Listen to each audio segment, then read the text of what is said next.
আজকে এই ভিডিওতে যে মডেলটা নিয়ে আলোচনা করব সেই মডেলটার নাম হচ্ছে ডেভিশিয়ান সাইকেল অফ ইরোশন বা স্বাভাবিক ক্ষয়চক্র বা normal cycle of erosion. Davisian cycle of erosion এর থেকে আমরা বুঝতে পারছি এই তত্ত্বটা কার দেওয়া। এই তত্ত্বটা দেওয়া হচ্ছে W.M. ডেভিস নামক একজন জিওমরফোলজিস্টের দেওয়া। এই মডেলটা ব্যাখ্যার পূর্বে আমাদের দেখতে হবে যে কিভাবে এই মডেলটার আইডিয়া উনি পেলেন বা কোথা থেকে আইডিয়াটা পেলেন। উনি এই আইডিয়াটা পেয়েছেন দুইজনের কাছ থেকে, একজন হচ্ছেন হাটন আর একজন হচ্ছে ডারউইন। মেনলি পেয়েছেন হাটন এবং ডারউইনের কাছ থেকে। তো হাটনের কথা বলতে হয় জিওমরফোলজিস্ট হাটনের কথা বলতে হয় 1785 খ্রিস্টাব্দে হাটন নামক একজন জিওমরফোলজিস্ট তিনি একটি প্রবন্ধ লিখেছিলেন, নাম হচ্ছে সাইক্লিক নেচার অব দি আর্থ। ওখানে উনি বলেছিলেন প্রেজেন্ট ইজ দ্য কি টু দি পাস্ট। তার মানে আমরা বর্তমানে যে সব ভূমিরূপগুলো দেখতে পাবো সেই ভূমিরূপগুলো আমরা অতীতেও দেখতে পাবো, বা যে অপারেটিং এজেন্টগুলো বর্তমানে আছে সেগুলো অতীতেও ছিল। হাটন পরবর্তী সময়ে তার এই cyclic nature of the earth এই কনসেপ্টটাকে কিছুটা চেঞ্জ করে নাম দিয়েছিলেন ইউনিফর্মিটারিয়ানিজম। তার মানে কি, ইউনিফর্মিটারিয়ানিজমের এখানে উনি ব্যাখ্যা করতে গিয়ে বলেছিলেন same physical process operate through out geological time but not at same intensity. তার মানে সেম ফিজিক্যাল প্রসেস কি, physical process means the agent, যে এজেন্টগুলো ভূমিরূপের পরিবর্তন সাধন করছে। এজেন্ট কি, এজেন্ট হচ্ছে বায়ু, নদী, হিমবাহ। এই এজেন্টগুলো অর্থাৎ এই ফিজিক্যাল প্রসেসগুলো কি করছে, ভূমিরূপের উপর ক্রিয়া করছে। কবে থেকে ক্রিয়া করছে, জিওলজিক্যাল টাইম, অর্থাৎ অনেক পূর্ব থেকে এরা কাজ করছে, যুগ যুগ ধরে এরা কাজ করছে। এবং কাজ করার ফলে কি হচ্ছে, কাজ করার ফলে ভূমিরূপের পরিবর্তন সাধন হচ্ছে, অর্থাৎ এক এক জায়গায় এক এক রকম ভূমিরূপ গঠন হচ্ছে। কিন্তু এখানে একটা স্লাইটলি উনি একটা কথা বলেছেন, ভ্যারিয়েশন অফ ইন্টেন্সিটি। কিন্তু এই যে এজেন্টগুলো কাজ করছে, এই এজেন্টগুলোর কাজের গতি সবসময় কিন্তু সমান না। কখনো গতি বৃদ্ধি আছে, কখনো গতিটা কম হয়েছে, অর্থাৎ ফাস্ট বা স্লো হতে পারে। কিন্তু ওরা একই রকম ভূমিরূপ যুগ যুগান্তর ধরেই তৈরি করে আসছে।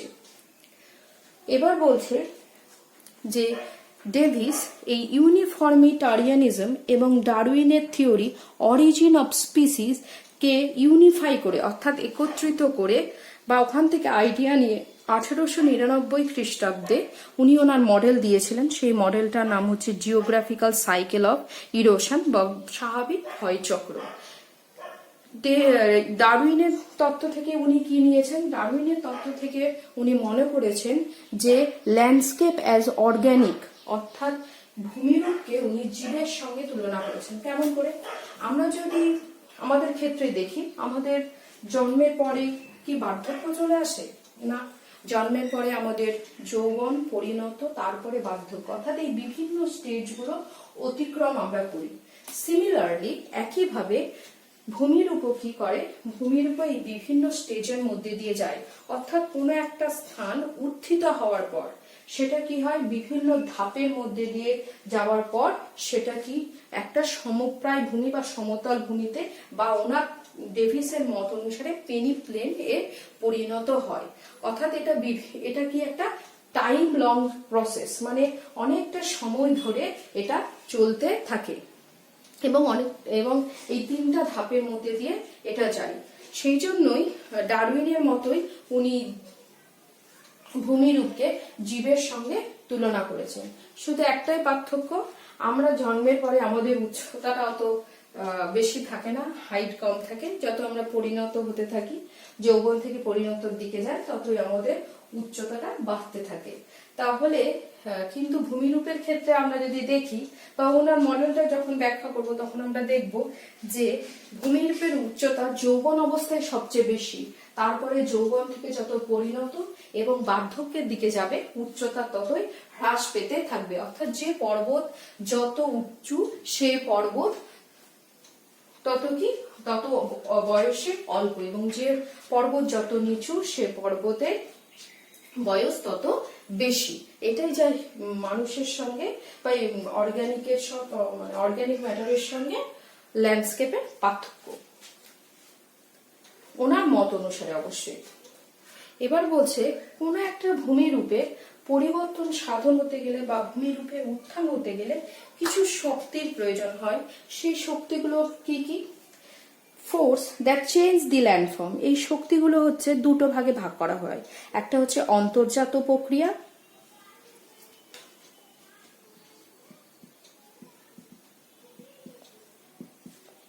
আরেকটা হচ্ছে বহির্জাত প্রক্রিয়া। অন্তর্জাত প্রক্রিয়া কি? অন্তর্জাত প্রক্রিয়া বলতে বোঝায় যে প্রক্রিয়াগুলো ভূ অভ্যন্তরে ঘটে থাকে, যার ফলে কি হয়, ভার্টিক্যাল ইরেগুলারিটিস তৈরি হয়, অর্থাৎ কোনো স্থান উপরে উঠে যেতে পারে বা কোনো স্থান নিচের দিকে নেমে যেতে পারে। আর আরেকটা শক্তির কথা বলা হয়, সেটা হচ্ছে বহির্জাত প্রক্রিয়া। বহির্জাত প্রক্রিয়া কি? বলছে যে প্রক্রিয়াগুলো ভূপৃষ্ঠের উপরিভাগে ঘটে থাকে এবং যার ফলে কি হয়, এই এন্ডোজেনেটিক ফোর্সেস দ্বারা উৎপন্ন যে ভার্টিক্যাল ইরেগুলারিটিস, অর্থাৎ কোনো স্থান উঁচু বা নিচু হয়ে গেল, যে ভার্টিক্যাল ইরেগুলারিটিস অসামঞ্জস্যতা তৈরি হবে, সেটা কি করবে? এক্সোজেনেটিক ফোর্সেস সেগুলোকে সামঞ্জস্যপূর্ণ করবে বা সেগুলোর উপর ক্রিয়া করবে। এখন কথা, এক্সোজেনেটিক ফোর্সেস কি? এক্সোজেনেটিক ফোর্সেস বলতে বোঝায় বা বহির্জাত প্রক্রিয়া বলতে বোঝায় বায়ু, নদী, হিমবাহ, সমুদ্র স্রোত, এগুলোকে বলা হয়ে থাকে।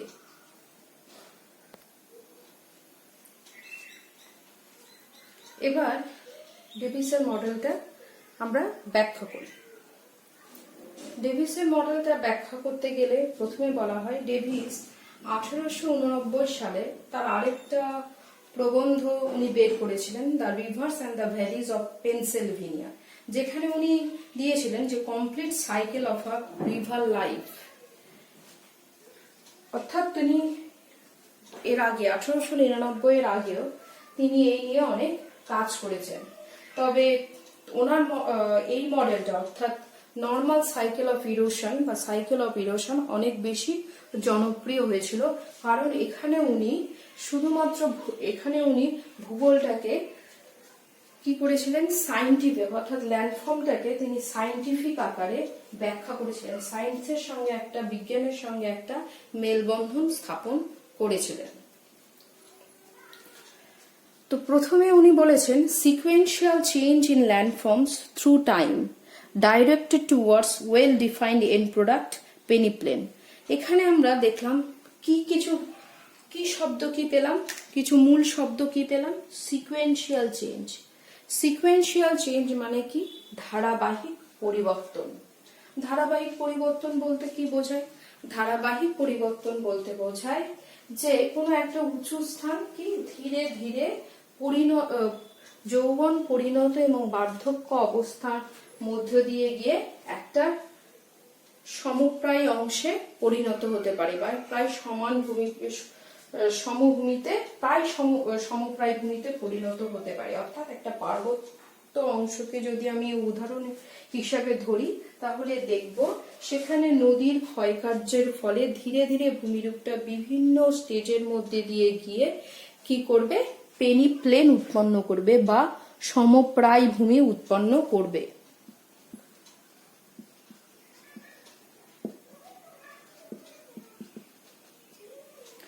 তার মানে কি, যে পরিবর্তনটা আসবে, অর্থাৎ পার্বত্য অঞ্চলটাকে যদি ধরলাম, সেই পরিবর্তনটা কি হবে? সেই পরিবর্তনটা বিভিন্ন স্টেজের মাধ্যমে ঘটতে থাকবে, অর্থাৎ গ্র্যাজুয়ালি ঘটতে থাকবে, ধীরে ধীরে এই পরিবর্তনটা ঘটতে থাকবে। এবার আসি ট্রায়ো অফ ডেভিস। ডেভিসের মডেল ব্যাখ্যা করতে গেলে আমরা তিনটা জিনিসকে সবসময় পাবো, সেটা হচ্ছে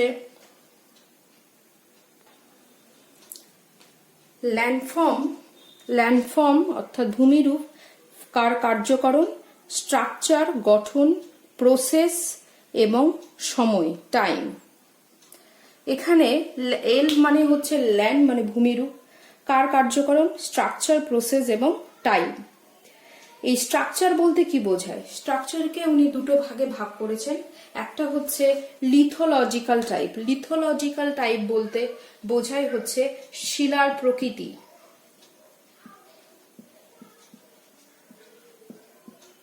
শিলার প্রকৃতি কি? শিলাটা কেমন, শক্ত না নরম, সছিদ্র কি না, সেটাকে উনি বুঝিয়েছেন। অর্থাৎ হার্ড না সফট, পারমিয়েবল না ইনপারমিয়েবল, অর্থাৎ শিলার প্রকৃতিটা কেমন হবে। আর স্ট্রাকচারাল ক্যারেক্টারিস্টিক্স বলতে বোঝায় হচ্ছে অঞ্চলটার গাঠনিক বৈশিষ্ট্য।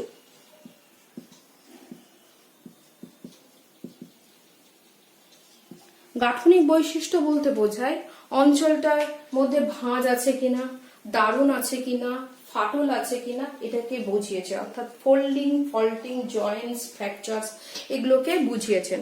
অর্থাৎ কোনো ভাঁজ আছে কিনা, কোনো দারুণ আছে কিনা, কোনো ফাটল আছে কিনা, এইরকম অবস্থাকে উনি বুঝিয়েছেন। স্ট্রাকচারকে তাহলে দুটো ভাগে ভাগ করেছেন। এবার বলছেন প্রসেস। প্রসেস মানে কি? প্রক্রিয়া। প্রক্রিয়া কি? প্রক্রিয়া বলতে উনি যেটা বলেছেন সেটা হচ্ছে এজেন্টকে বুঝিয়েছেন।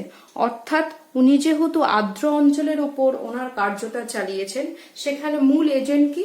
সেখানে মূল এজেন্ট হচ্ছে নদী। বোঝা গেল? তার মানে এজেন্ট কি? এজেন্ট বলতে বোঝায় প্রসেসের মধ্যে পড়ে হচ্ছে এজেন্ট। এজেন্ট কি? যেটা ভূমিরূপে পরিবর্তন সাধন করছে। যেহেতু উনি নদীকেই অর্থাৎ আর্দ্র অঞ্চলকেই তার এই গবেষণাপত্রের মূল হিসাবে ধরে নিয়েছেন, তাই সেখানে নদী হচ্ছে ভূমিরূপ পরিবর্তনের মূল এজেন্ট। এরপরে টাইম বলেছেন। টাইম বলতে বোঝায় সময়। Time is equal to stage. অর্থাৎ কোনো একটা ঘটনা, এই যে ভূমিরূপ উত্থিত হবে, তারপরে ধীরে ধীরে সেটা পেনিক প্লেনে গিয়ে পৌঁছবে, এর জন্য কি দরকার? এটা একটা টাইম লং প্রসেস। অর্থাৎ এটা বিভিন্ন ধাপের মধ্যে দিয়ে যায়। এই ধাপগুলো বা স্টেজগুলোকে উনি তিনটে ভাগে ভাগ করেছেন। একটা হচ্ছে ইয়থ মানে যৌবন অবস্থা, ম্যাচিওর মানে পরিণত অবস্থা, আর ওল্ড মানে বার্ধক্য অবস্থা।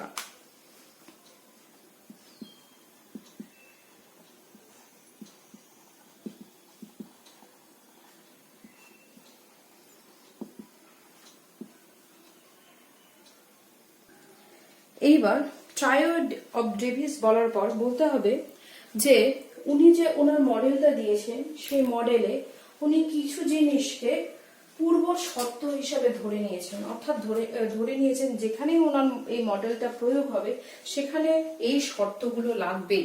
অর্থাৎ এই শর্তগুলো যদি থাকে তাহলে সেখানে ডেভিসিয়ান মডেলটা কার্যকরী হবে।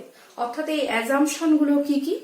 অ্যাজাম্পশন গুলো হচ্ছে upliftment from the sea level. উনি বলেছেন কোনো একটা ভূমিরূপ কোথা থেকে উত্থিত হবে? উত্থিত হবে সমুদ্র পৃষ্ঠ থেকে। সি লেভেল মানে হচ্ছে সমুদ্র পৃষ্ঠ থেকে কোনো একটা স্থান উত্থিত হবে। এটা যদি সমুদ্র পৃষ্ঠ হয় তাহলে সমুদ্র এখান থেকে কোনো স্থান উত্থিত হবে, সমুদ্রের তলদেশ থেকে উত্থিত হবে। এবং সেই স্থানের উচ্চতা কোথা থেকে আমরা পরিমাপ করব? সমুদ্র যে পৃষ্ঠ, মিন সি লেভেল যাকে বলা হয়, সমুদ্র পৃষ্ঠ থেকে সেই স্থানের উচ্চতাটা আমরা পরিমাপ করব। অর্থাৎ এই সি লেভেলকে উনি কি হিসাবে বলেছেন? উনি বলেছেন ডেটাম হিসাবে বলেছেন। তারপরে বলেছেন যে আপলিফটেড অর্থাৎ যে স্থান উপরের দিকে উঠলো সেই স্থানটার কি হবে? বৈশিষ্ট্য কেমন হবে? বৈশিষ্ট্য হবে homogeneous in nature. Homogeneous in nature বলতে বোঝায় অঞ্চলটা কঠিন কোমল এই পর্যায়ক্রমিক ভাবে থাকবে।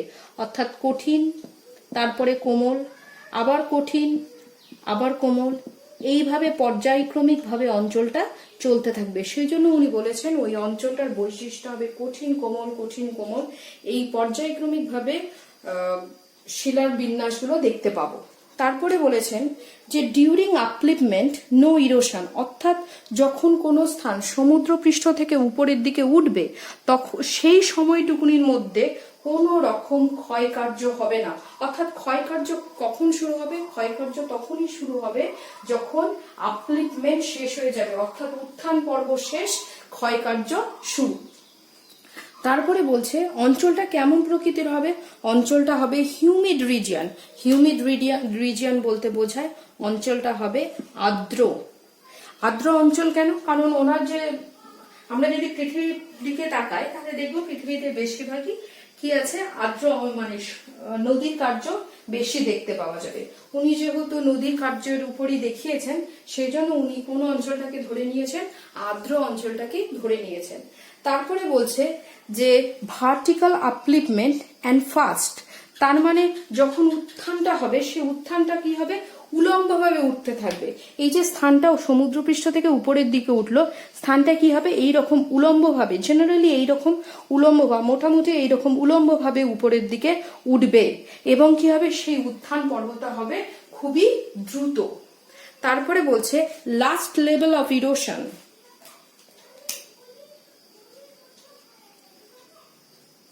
Last level of erosion mean sea level. Last level of erosion বলতে উনি যেটা বলেছেন সেটা আবার উনি নিয়েছেন পাওয়েল নামক একজন জিওমরফোলজিস্ট, তার কনসেপ্ট থেকে উনি সংগ্রহ করেছেন।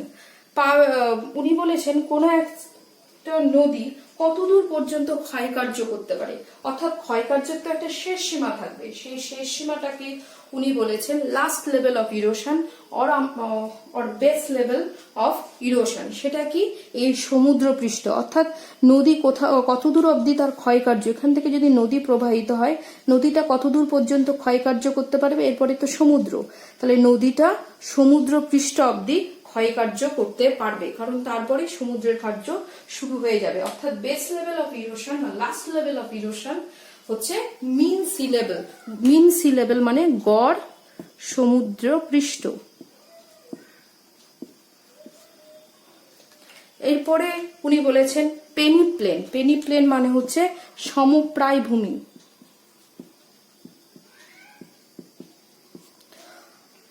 অর্থাৎ উত্থিত স্থানে উত্থানের পরে যখন ক্ষয়কার্য হবে, এবং ক্ষয়কার্যের পরে যে এন্ড প্রোডাক্ট, আমি আগেই বলেছিলাম যে এন্ড প্রোডাক্ট, সেই এন্ড প্রোডাক্টটা কি আসবে, সেই এন্ড প্রোডাক্টটাই হচ্ছে একটা সমতল, প্রায় সমতল ভূমিভাগ তৈরি হবে। সেই সমতল ভূমিভাগটাকে উনি নাম দিয়েছেন পেনিপ্লেন। সেটা কার কাছাকাছি উচ্চতা যুক্ত হবে, সেটা সমুদ্র পৃষ্ঠের কাছাকাছি উচ্চতা যুক্ত হবে, কারণ নদী ততদূর পর্যন্ত তার ক্ষয়কার্যটা চালিয়েছে। এরপরে উনি আরেকটা জিনিস বলেছেন, সেটা হচ্ছে রিজুভিনেশন, মানে পুনর্যৌবন লাভ।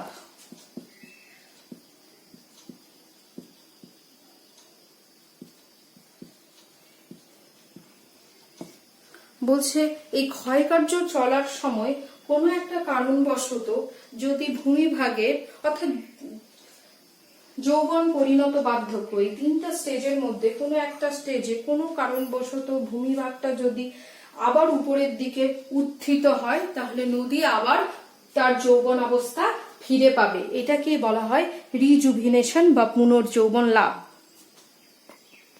তাহলে এগুলো হচ্ছে ডেভিসের অ্যাজাম্পশনের, ডেভিসিয়ান মডেলের অ্যাজাম্পশন বা পূর্ব শর্ত।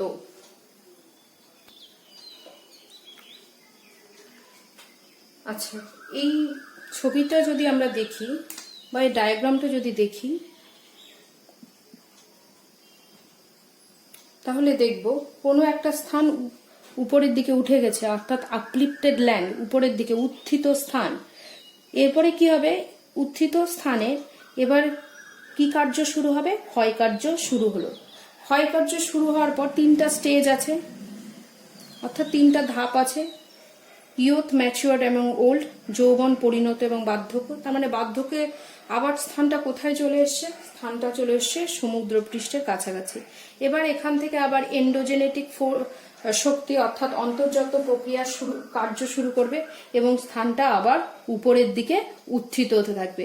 অর্থাৎ এই যদি আমরা ছবিটা দেখি, তাহলে দেখব এই প্রসেসটা কেমন করে চলছে, একটা চক্রের আকারে চলছে, সাইকেলের আকারে চলছে। অর্থাৎ এখানে কিনা কোনটা শুরু এবং কোনটা শেষ, এটা কিন্তু বলা মুশকিল। অর্থাৎ এই একটা চক্রের, বা ধরে নিলাম এই একটা সার্কেলের একটা, কোনটা এই পয়েন্টটা যদি এন্ড পয়েন্ট হয়, আবার এই পয়েন্টটাকে আমি কিন্তু স্টার্টিং পয়েন্ট অর্থাৎ শুরুর পয়েন্ট বলতে পারি। সেই জন্য এটাকে বলা হয় সাইক্লিক। সেই জন্য হাটন বলেছেন no vestige of a beginning, no prospect of an end. উনি যখন হাটন যখন ওনার cyclic nature of the earth এই এসেতে উনি ভূমিরূপের ক্ষেত্রে বলেছিলেন no vestige of a beginning, no prospect of an end, অর্থাৎ শুরু এবং শেষ এটার কোনো সন্ধান কিন্তু খুঁজে পাওয়া যায় না, অর্থাৎ এন্ড পয়েন্ট এবং স্টার্টিং পয়েন্ট কিন্তু আমরা ধরে নিতে পারি শেষ। যেমন এখানে আপলিফটেড ল্যান্ড, সেটা গিয়ে হয়ে গেল সি লেভেল, সি লেভেলে এসে হয়ে গেল ওল্ড স্টেজ, ওল্ড স্টেজ থেকে আবার আপলিফট মানে আবার উত্থান শুরু হলো, অর্থাৎ একটা চক্রের আকারে জিনিসটা চলতে থাকে। এবার দেখব ডেভিসন মডেলটাকে যদি আমরা ভালো করে বিশ্লেষণ করি তাহলে ওখানে কতগুলো কি পয়েন্ট আমরা দেখতে পাবো, মূল বিষয় কিছু দেখতে পাবো। সেই মূল বিষয় কি হলো, একটা হচ্ছে বেস লেভেল, একটা হচ্ছে গ্রেডেড স্ট্রিম, একটা হচ্ছে হাইট, আর একটা হচ্ছে স্লোপ। মানে এই তিনটা জিনিস এর উপরে উনি ওনার কিছু কিছু আইডিয়া ওনার মডেল থেকে পাওয়া যায়। তো প্রথম যেটা কথা বলছি সেটা হচ্ছে বেস লেভেল। আমরা বেস লেভেলটা আগে বলেছি। বেস লেভেল কি? বেস লেভেল হচ্ছে নদীর ক্ষয়কার্যের শেষ সীমা, অর্থাৎ মিন সি লেভেলটা, অর্থাৎ নদী যেখানে শেষ পর্যন্ত ক্ষয় করতে পারে সেটাকে বলা হয় বেস লেভেল অফ ইরোশন। কারণ এরপরে নদী আর ক্ষয়কার্য করতে পারে না, অর্থাৎ ক্ষয়কার্যের শেষ সীমা, নদীর ক্ষয়কার্যের শেষ সীমাকে বলা হবে base level of erosion. Slope বলার আগে আমি হাইট সম্বন্ধে যে উনি যে কনসেপ্টটা দিয়েছিলেন, হাইট সম্বন্ধে একটু বলে নিই। উনি দুটো হাইটের কথা বলেছিলেন, একটা হচ্ছে অ্যাবসোলিউট হাইট আর একটা রিলেটিভ হাইট। আচ্ছা, ডেভিসের মডেল জানতে গেলে আমাদের একটা কনসেপ্ট কিন্তু খুব ক্লিয়ার রাখতে হবে, সেটা উনি যে ক্ষয়চক্র বলেছেন সেই ক্ষয়চক্র বা যৌবন, পরিণত, বার্ধক্য, এই যে তিনটে অবস্থার কথা বলেছেন, এই অবস্থাগুলো উনি কার অবস্থার কথা বলেছেন? নদীর অবস্থার কথা বলেছেন না, উনি সেটা ভূমিরূপের অবস্থার কথা বলেছেন। ভূমির যৌবন অবস্থা, পরিণত অবস্থা এবং বার্ধক্য অবস্থার কথা বলেছেন। কারণ উনি এজেন্ট হিসাবে নদীকে নিয়েছেন, সেই জন্য উনি কিন্তু যৌবন, পরিণত, বার্ধক্য এই তিনটা স্টেজ ভূমিরূপের ক্ষেত্রে দেখিয়েছেন, নদীর ক্ষেত্রে নয়। এবার আসি হাইটের কথায়। হাইটকে উনি দুটো ভাগে ভাগ করেছেন, একটা হচ্ছে অ্যাবসোলিউট হাইট আর একটা হচ্ছে রিলেটিভ হাইট। অ্যাবসোলিউট হাইট মানে কি? অ্যাবসোলিউট হাইট বলতে বোঝায় নিরপেক্ষ উচ্চতা, আর রিলেটিভ হাইট বলতে বোঝায় আপেক্ষিক উচ্চতা।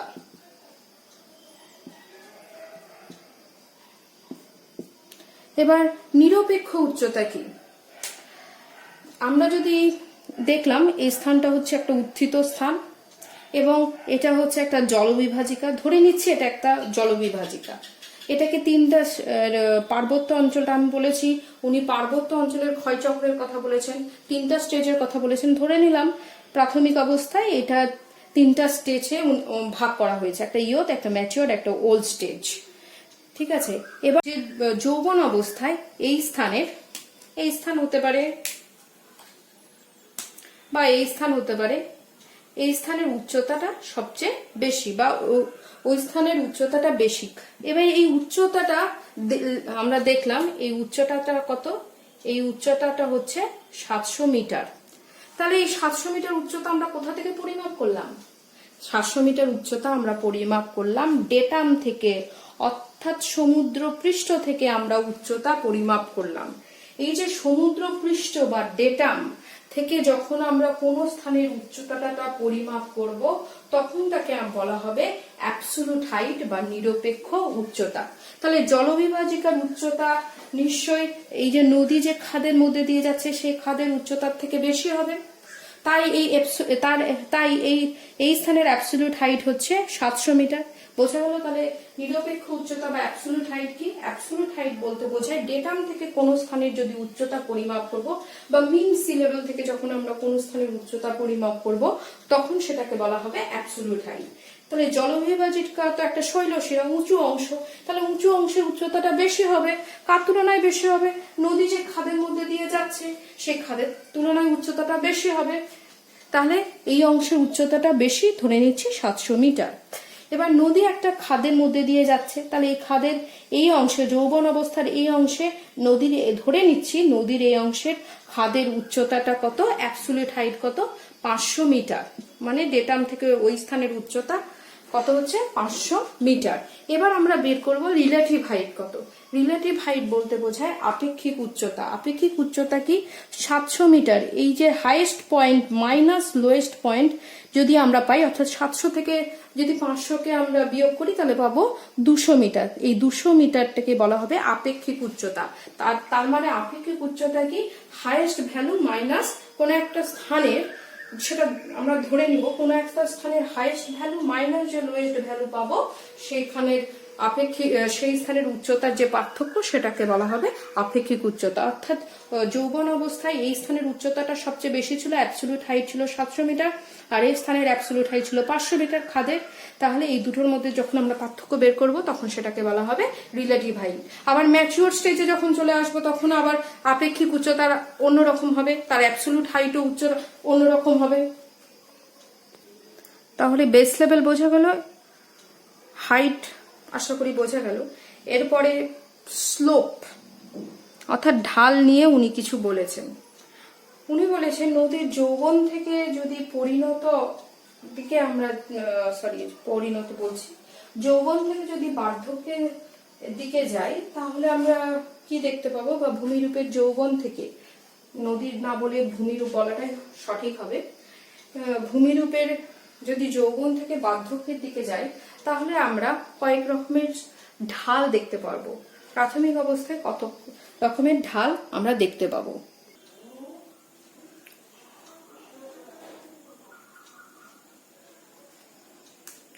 আচ্ছা, বেস লেভেল আর হাইট হলো। এবার হচ্ছে স্লোপ। ডেভিসের মডেল যদি লক্ষ্য করি তাহলে দেখবো যে 3 রকমের ঢালের কথা উনি উল্লেখ করেছেন। একটা হচ্ছে কনভেক্স, মানে হচ্ছে উত্তল। একটা হচ্ছে রেক্টিলিনিয়ার। রেক্টিলিনিয়ার বলতে বোঝায় সরলরেখার দ্বারা বেষ্টিত বা ঋজু রেখা বা সরল রেখা দ্বারা বেষ্টিত। আরেকটা হচ্ছে কনকেভ। কনকেভ মানে হচ্ছে অবতল। Convex, rectilinear, concave. এই ছবিটা যদি আমরা ভালো করে লক্ষ্য করি, অর্থাৎ 3 ধরনের ঢালের কথা উনি বলেছেন। এবার যদি আমি এই ঢালটার দিকে ভালো করে লক্ষ্য করি তাহলে দেখব কোন জায়গায় নদীর ক্ষয়কার্যটা বেশি হবে। যে জায়গাটা উঁচু সেই জায়গাটায় ক্ষয়কার্য বেশি হবে। তার মানে এই যে কনভেক্স যে স্লোপটা, উত্তল যে ঢালটা, সেখানে ক্ষয়কার্য বেশি হবে। কারণ যে কোনো জিনিসই কি করে, একটা সামঞ্জস্য তৈরি করতে চেষ্টা করে, তার গতির সুবিধার জন্য একটাকে সামঞ্জস্যপূর্ণ ঢাল তৈরি করতে শুরু করে। তাহলে আমরা দেখছি এখানে দুটো অসামঞ্জস্য আছে, একটা হচ্ছে কনভেক্সে, একটা হচ্ছে কনকেভে। একটা অংশ উঁচু, একটা অংশ নিচু। তাহলে কি করবে, নদী ক্ষয়কার্য কোথায় বেশি করবে? নদী তাহলে উত্তল অংশে ক্ষয়কার্য বেশি করবে। অর্থাৎ উত্তল অংশটাকে নদী কি করবে, এরকম করে ক্ষয় করতে শুরু করবে। এবং এই যে ক্ষয়ীভূত পদার্থগুলো তখন কি করবে, নদী এই অবতল অংশে, নিচু অংশে এসে সঞ্চয় করতে শুরু করবে। অর্থাৎ নিচু অংশের এখানে ডিগ্রেডেশন হবে, এখানে অ্যাগ্রেডেশন হবে। অর্থাৎ এখানে হবে ক্ষয়, এখানে হবে সঞ্চয়, যেটাকে বলা হয় ডিগ্রেডেশন এন্ড অ্যাগ্রেশন। ক্ষয় এবং সঞ্চয় হতে শুরু করবে। কিন্তু এই যে রেক্টিলিনিয়ার, অর্থাৎ যেটা মোটামুটি সরল রেখার মতোই আছে, এই অংশটা যেটা মোটামুটি সরল রেখায় অংশে আছে, সেখানে নদী স্বাভাবিক গতিতে প্রবাহিত হতে শুরু করবে। এইবার যদি নদীটার এই অংশটাকে আমরা মুছে দিই, অর্থাৎ কনকেভ এই অংশটা মুছে দিই, আর এই জায়গাটায় যদি ডিপোজিশন মানে সঞ্চয় হতে থাকে, তাহলে ঢালটা কেমন হবে? তাহলে ঢালটা, নদীর ঢালটা, আমি যে এই যে লাল রেখাটা দেখা যাচ্ছে, এই যে লাল রেখাটা দেখা যাচ্ছে, এবার নদীর ঢাল মোটামুটি এই রকম হতে শুরু করবে। এই যে ঢাল এরকম হতে শুরু করলো, এটাকে বলা হয় প্রোফাইল অফ ইকুইলিব্রিয়াম। এটাকে বলা হয় প্রোফাইল অফ ইকুইলিব্রিয়াম। অর্থাৎ প্রধান নদীর অনুদৈর্ঘ্য ঢাল ভারসাম্য স্তরে পৌঁছাবে। অর্থাৎ আমরা যে অনুগামী নদীর কথা বলেছিলাম, ওই অনুগামী নদীর যে ঢাল সেটা একটা ভারসাম্য অবস্থায় পৌঁছাবে, কারণ যে উঁচু অংশটা সেই উঁচু অংশটাকে নদী ক্ষয় করে দিয়েছে এবং যে নিচু অংশে সেখানে সঞ্চয় কার্য করেছে। নদীর ঢালটা এবার একটা সামঞ্জস্যপূর্ণ হবে, যেটাকে আমরা বলি প্রোফাইল অফ ইকুইলিব্রিয়াম। অর্থাৎ ডেভিসের এখানে যে কি পয়েন্ট ছিল, এখানে আরেকটা জিনিস অ্যাড হবে, সেটা হচ্ছে প্রোফাইল অফ ইকুইলিব্রিয়াম। এই যে প্রোফাইল অফ ইকুইলিব্রিয়াম তৈরি হলো, সেইটা তার উপর দিয়ে যে নদীটা প্রবাহিত হবে সেই নদীটাকে বলা হবে গ্রেডেড স্ট্রিম। অর্থাৎ যে নদীটা ক্ষয় এবং সঞ্চয় কার্যের মধ্যে ভারসাম্য তৈরি করে একটা সুসামঞ্জস্য ঢালের উপর দিয়ে প্রবাহিত হবে, সেই নদীটাকে বলা হবে গ্রেডেড স্ট্রিম।